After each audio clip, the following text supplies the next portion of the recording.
នេះគឺជាដំណើរកំសាន្តរបស់ពួកយើងទៅកាន់ខេត្តកែបជំរាបសួរពុកម៉ែបងប្អូនអរគ្នាកាលពីប្រហែលខែមុនគឺពួកខ្ញុំបានធ្វើដំណើរទៅលេងខេត្តកែប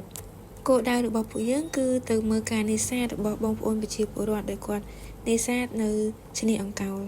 បើយើងក៏លេចមើលទៅតាមមាត់ឆ្នេរគឺមានខ្យល់អាកាសបរិសុទ្ធមែនទែនតោះកុំឲ្យខាត់ពេលវេលាយូរ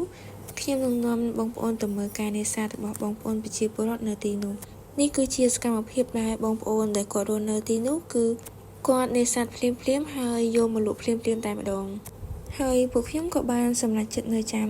ទិញគាត់ផងដែរដោយសារតែពួកគាត់នៅឆ្ងាយពេកដូចនេះពួកខ្ញុំក៏សម្រេចចិត្តថាធ្វើបែបនេះ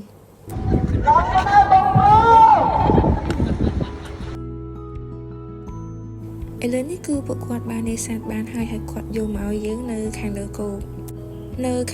ហ្នឹងក៏មានបងប្អូនរបស់គាត់នៅចាំទទួលផងដែរ